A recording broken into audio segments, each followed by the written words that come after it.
So it's now time for The Big Story, and that is the segment every weekday morning at around about this time when we delve into a very topical issue. Current affairs matters are discussed in this segment, and it could be from the local scene or sometimes from the international scene. But this morning, as I had mentioned earlier, we note that the Jamaica's Minister of Health, Dr. Chris Tufton, would have made some statements recently, basically intimating that the Bustamante Hospital is in need of resources.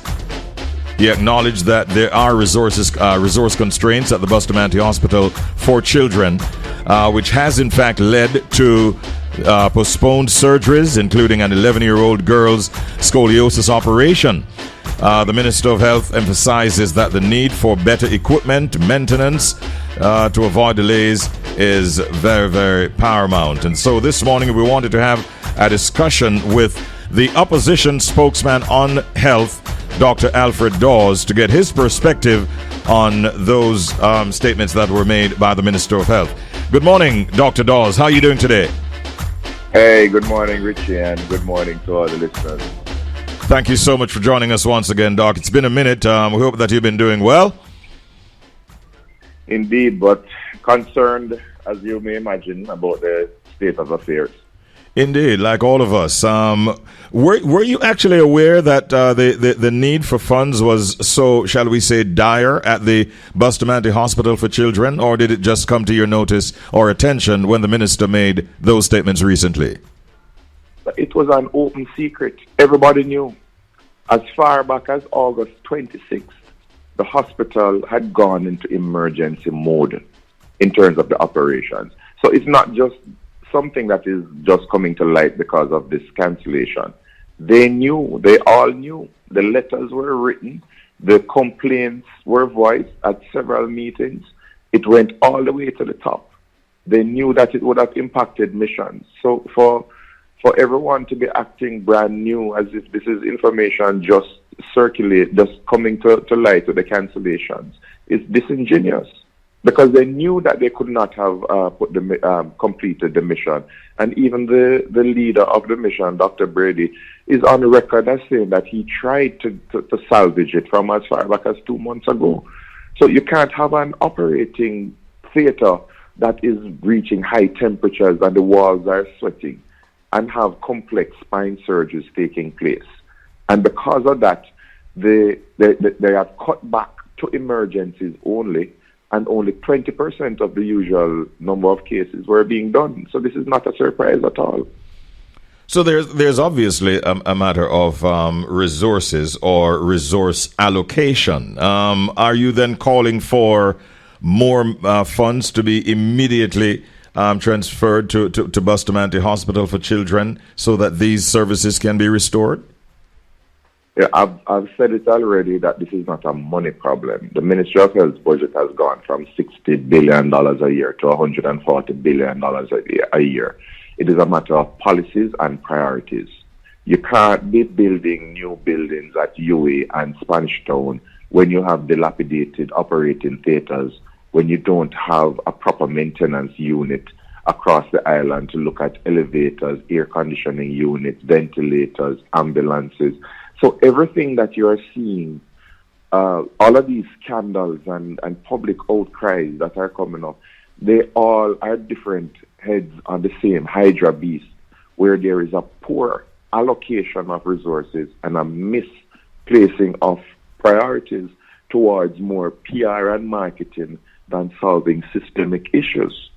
Now, the maintenance of the theaters should have been a priority in this last and previous budget, when we saw the biggest influx of dollars into the healthcare sector during COVID and post-COVID. I mean, we have nothing to show for it except a lot of broken equipment.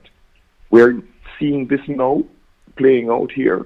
A few weeks ago, it was the ambulance issues, where Cornwall had only 2 out of 5 ambulances roadworthy. We saw it a few months ago with the ventilator issues, which still has not been resolved. And we're going to see it recurring again in the future, because the same problem exists where what we're trying to do is to cover up the issues rather than confronting them and going after the core issue, which is maintenance and allocation of the health budget. To the best of your knowledge, Dr. Dawes, are other hospitals similarly affected right now? Yes, I mean, when we have some hospital using split units, where if a private hospital now uses a split unit, they would never be passed as functional by the Ministry of Health. You have to have a proper air filtration system when you're in an operating theatre. There are other hospitals around because they have not maintained the AC units. They have just had to temporize it by putting in the split units and put the patients at risk of getting infection because bacteria will be floating around. So when I say that it's a systemic issue, it really is widespread. Shall we talk about the long-term strategies that you would like to see, or maybe some of what you would implement were you the Minister of Health? Your vision for sort of reforming Jamaica's healthcare system to prevent similar resource constraints and delays in the future? We have to prioritize preventative maintenance. We had it before. It has been gutted, and the biomedical engineers have just been relegated to signing off on substandard equipment. I'll put it at that, because a lot of the equipment that are coming into the healthcare sector, they're being supplied by hustlers who know nothing about biomedical equipment, and they're buying some cheap stuff from China and selling it at exorbitant markups to the Ministry of Health. And for whatever reason, they're being bought. And they don't last because there's no maintenance contract in place with these entities. And there is no warranty per se. So we have to look at first procurement reform.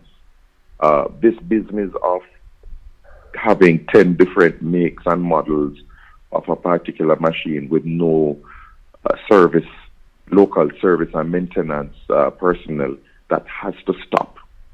We cannot go for the cheapness, and then who is benefiting is always some connected party. That has to be stamped out immediately. When you have proper machines and proper preventative maintenance packages in place, it's going to solve a lot of problems. So at the heart of the issues, you have to have a procurement reform and reform of maintenance, where we don't call somebody when a machine goes down, but it is routinely maintained the way you maintain a car, where before it goes, the engine goes, the oil and filters and so on. You have very sensitive equipment being left running in humid environments, and then we act surprised when they go down. It's not a hard fix. It's just a policy decision, and it takes political will. What do you say to a family like that of the 11-year-old now in a situation like this? And what measures would you implement to support patients and families that may be affected similarly by delayed or postponed surgeries? I think, first of all, they need an apology. They deserve an apology because their expectations were elevated, thinking that they were going to get these surgeries done. And I mean, we know of one case that is public now because the mother was brave enough to go to social media. There were 5 other children who could not get their surgeries done and were cancelled. And they're waiting at home and they're in pain. When your spine is curved, you're in pain because of the distribution of pressure. It's not a straight line going down. It's on one side. If you sleep in a bad position, you wake up aching the next day. Imagine living your life like that. And it's getting worse by the day. So they deserve an apology, and we need to make it right with them. The unfortunate thing is that the missions only come at a particular time period, during a particular time period, because you're talking about massive teams that are coming down. Doctors, nurses,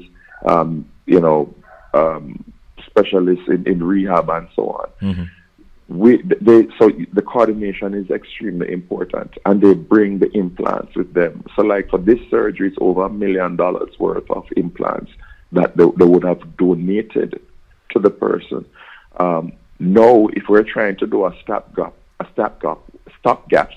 we have to purchase all of these equipment and try and see if we can get it done locally. Of course, there are a lot of resource constraints, especially with respect to the operating theater time. But it's either where the government is going to pony up the money for all of the implants and set aside some operating time to remedy the situation.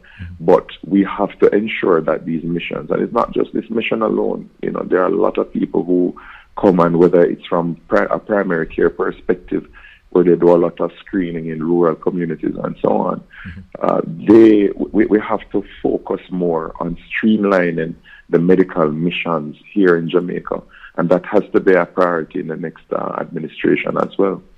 All right. Just before you go, Dr. Dawes, as we're talking about the Bustamante Children's Hospital, do you have any up-to-date information as to whether that matter with the Shaggy and Friends Foundation and the hospital, was it resolved, and do you have any information on that? I think what happened was that they eventually agreed to a repurposing of the funds, and they had started to do some build out. I don't know where they are right now, but I do know that there have been some major delays, and that was part of why the foundation wanted to do the things themselves that they promised, rather than handing it over to the government to execute the project. And the same thing that they were afraid of is happening now. You give the government the money, and it's just you can't see the end point. It's very unfortunate, and it's a turn off to many donors, and it's the children and parents who are suffering. Dr. Dawes, I want to thank you for coming on this morning and speaking with us. Have yourself a good day and a good weekend.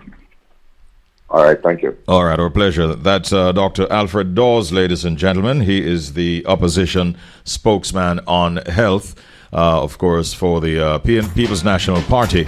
And we spoke primarily about funds shortages relating to the Bustamante Hospital for Children and how that is impacting patient care and all of that kind of stuff. All right, 17 now past the hour of 7 o'clock. That was the big story. I'd like to get my comments, as usual, from you listeners, wherever you are. If you have a viewpoint, you want to put forward a point, then you can reach me right throughout the morning.